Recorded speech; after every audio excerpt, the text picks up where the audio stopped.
Son nom ne vous dit probablement rien. Matt Steigenga a été sacré champion NBA dans les années 90 avec les Chicago Bulls de Michael Jordan et Scottie Pippen. Mais c'est un bien étrange chemin qui l'a mené jusqu'à cet honneur suprême.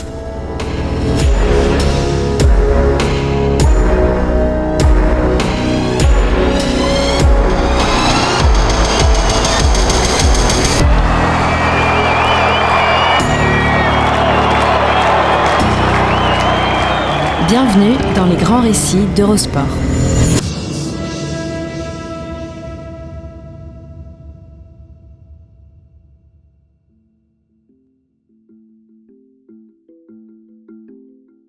La carrière NBA de Matt Steigenga tient en 4 statistiques. Attention, cherchez l'intrus dans cette liste. 2 matchs, 12 minutes, 3 points, 1 titre de champion. Improbable destinée que celle de cet enfant du Michigan, star au lycée et à l'université, qui avait des rêves de NBA grands comme ça, et a dû les ranger au placard avant de les ressortir quand tout le monde l'avait oublié. Tout le monde, moins une personne. L'histoire de Matt Steigenga aurait très bien pu ressembler à un mauvais scénario hollywoodien, pour culminer sur un happy end si peu crédible qu'il flanquerait tout le film par terre. Sauf que dans son cas, tout est vrai.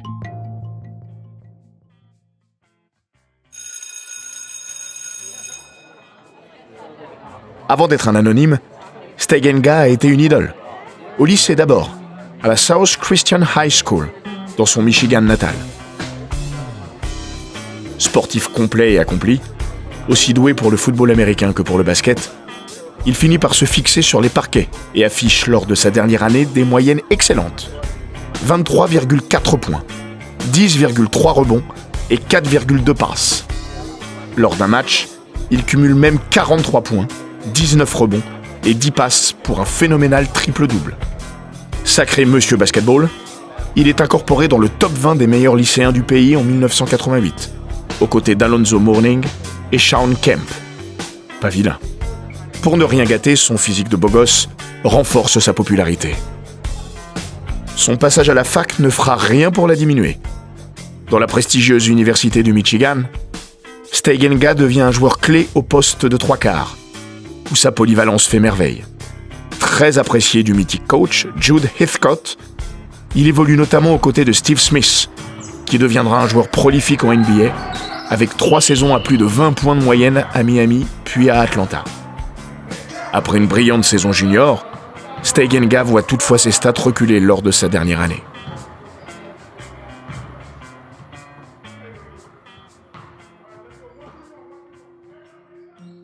Quand il se présente à la draft en 1992, il doit du coup attendre la fin du 2e tour pour entendre son nom. Malheureusement pour lui, il va tomber au mauvais endroit, au mauvais moment.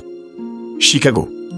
Les Bulls, au sommet de la NBA après avoir décroché leur 2e titre consécutif, n'ont pas de place pour un rookie comme lui aux côtés de Michael Jordan, Scottie Pippen, Horace Grant et les autres. Il s'accroche pourtant, et sera un des derniers joueurs coupés lors du camp d'entraînement au mois d'octobre. À regret pour le général manager Jerry Krause, qui s'est pris d'affection pour ce super gamin. Très vite, le rookie comprend que son avenir n'est pas à Windy City. Et comme les offres ne se bousculent pas, à l'instar de beaucoup de joueurs, s'ouvre alors devant lui une vie de bourlingueur. Matt Steigenga effectue d'abord une pige en Espagne, à Vitoria en janvier 93. Puis il retourne aux États-Unis, en CBA, la L2 du basket US, chez lui, à Grand Rapids. Ce sera ensuite l'exil au Japon, où il restera 3 saisons, avant un retour en CBA en 96-97. À 27 ans, l'ancien Spartan vit de son métier, mais sans doute assez loin de ses glorieux rêves de jeunesse. Il en est là quand, au printemps 97, sa vie va prendre une drôle de tournure au détour d'un simple coup de fil. Après l'élimination de son équipe lors des playoffs CBA, Steigenga rentre chez lui, à Milwaukee, à 2 heures de route de Chicago. Comme il s'ennuie un peu, il a l'idée de passer un coup de fil à Jerry Krause. Les 2 hommes ont toujours gardé le contact, et à l'été 1996, Krause avait invité son ancien choix de draft à refaire un test à Chicago. Ce vendredi 11 avril, Steigenga laisse donc un message au boss pour savoir s'il serait possible d'avoir 2 billets pour assister à un match de play-off des Bulls en compagnie de sa fiancée, Jennifer. Je n'avais rien à faire, alors je me suis dit pourquoi ne pas aller faire un tour à Chicago et voir les Bulls. Le lendemain matin, quand Jerry Krause le rappelle, il est loin d'imaginer ce qui va suivre. Et s'il ne connaissait pas aussi bien son interlocuteur, peut-être aurait-il cru à un canular. Plus de 20 ans après, il n'a sans doute pas oublié un mot de ce dialogue. Plutôt que de venir voir un match, si tu venais jouer à la place. Ok, je dois pouvoir faire ça. Eh ben tu peux venir quand ? Notre avion pour Détroit décolle dans 4 heures. J'arrive. Parfait, je prépare ton contrat. Tel Forrest Gump, Matt Steigenga peut témoigner que la vie, c'est vraiment comme une boîte de chocolat. On ne sait jamais sur quoi on va tomber. Ce 11 avril, il s'emmerdait gentiment chez lui, cherchant un moyen de tuer le temps. Le soir même, il paraphait un contrat de 10 jours et $3,000 par match, le minimum salarial. Il aurait de toute façon payé pour venir. 5 ans après, il est cette fois tombé au bon endroit. Et surtout, au bon moment. À 5 matchs de la fin de la saison régulière, les Bulls, assurés de l'avantage du terrain tout au long des playoffs, n'ont plus grand-chose à perdre ni à gagner. Mais leur infirmerie déborde. Tony Kukoc est blessé, Dennis Rodman aussi. D'où l'idée de Krause, totalement saugrenu sur le papier, de faire appel au grand voyageur Steigenga pour compléter son banc d'ici les playoffs.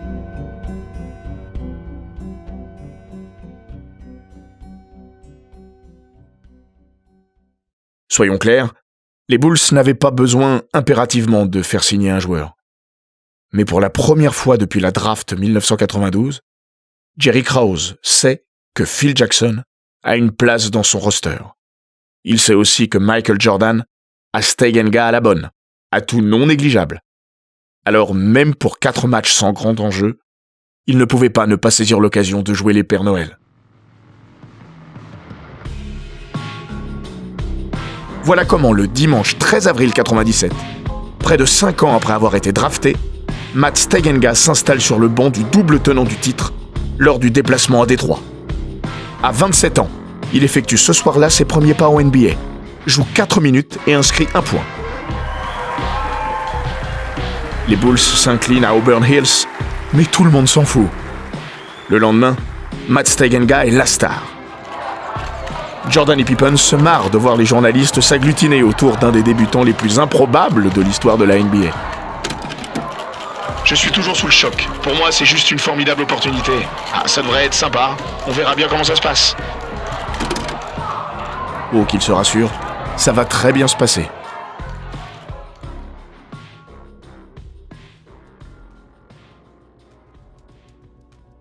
Lundi 14 avril. Chicago joue à domicile contre Toronto. Steigenga patiente. La foule de United Center le réclame. Phil Jackson accède à la demande populaire et double même son temps de jeu par rapport à la veille. 8 minutes. C'est peu dire que Steigenga va en profiter à fond. Sur ces 8 minutes, exploit peu commun pour un joueur de son rang, il parvient à remplir intégralement sa feuille de statistiques. 2 points, 2 rebonds, 1 passe, 1 contre, 1 interception. Chacune de ces interventions est saluée par le public, qui devient carrément hystérique quand Cool Matt inscrit le seul et unique panier de sa carrière NBA. Et quel panier! Sur une contre-attaque qu'il a lui-même initiée grâce à son interception, Steigenga sert Steve Kerr.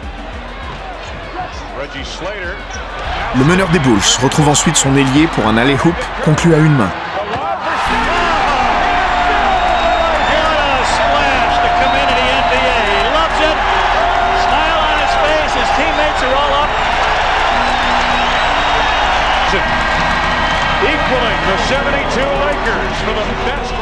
Foule en délire, banc debout, Jordan combré. Le sourire qui plane sur les lèvres de l'ancienne star de South Christian n'a alors pas de prix. Pour l'anecdote, c'est sur John Long qu'il a réussi son contre. Peut-être l'action la plus extravagante de l'histoire de la Ligue, puisque si Steigenga était à des années-lumière de la NBA 48 heures plus tôt, Long, âgé de 40 ans, venait d'y remettre les pieds pour la première fois depuis 6 ans pour une pige à Toronto. il est des rencontres qui ne se programment pas.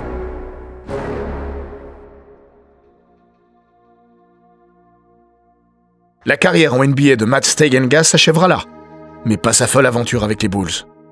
Une fois les playoffs entamés, Kukoc et Rodman reprennent du service.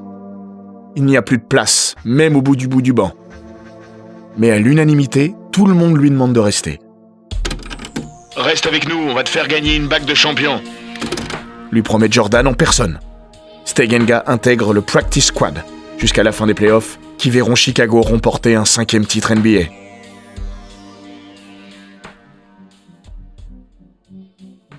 Lors des entraînements, il prend son rôle très au sérieux, travaillant notamment ce tir longue distance qui lui a toujours fait défaut. « C'est la seule chose qui lui a manqué pour jouer en NBA !» juge Derrick Rose. Le soir, pendant les matchs, Steigenga se transforme en simple fan. « Je vis les meilleurs moments de ma vie !» dit-il avant les finales contre le Jazz. Une fois le titre en poche, les Bulls vont tenir leurs promesses. Derrick Rose fait fabriquer une bague de champion pour Matt Steigenga, comme pour les autres. 2 matchs, 12 minutes et une bague. Il aime plaisanter en disant qu'il possède plus de titres de champion sur son palmarès que Charles Barkley ou Karl Malone réunis.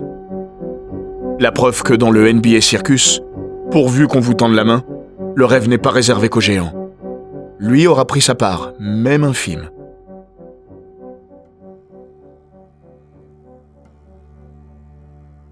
Les superstars au lycée deviennent parfois champions NBA.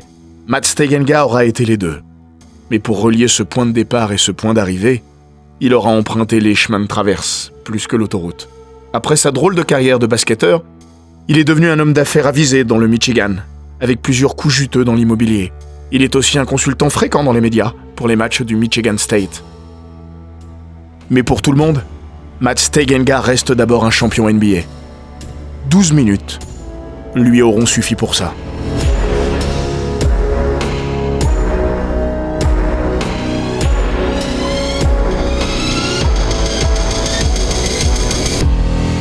Cet épisode des Grands Récits d'Eurosport a été écrit par Laurent Vergne. Il est raconté par Florian Bayou, monté par Jean-Gabriel Rassa et produit par Bababam. N'hésitez pas à vous abonner, commenter, partager et noter ce podcast sur Apple Podcasts, Google Podcasts, Castbox, Spotify, Deezer et toutes les plateformes audio.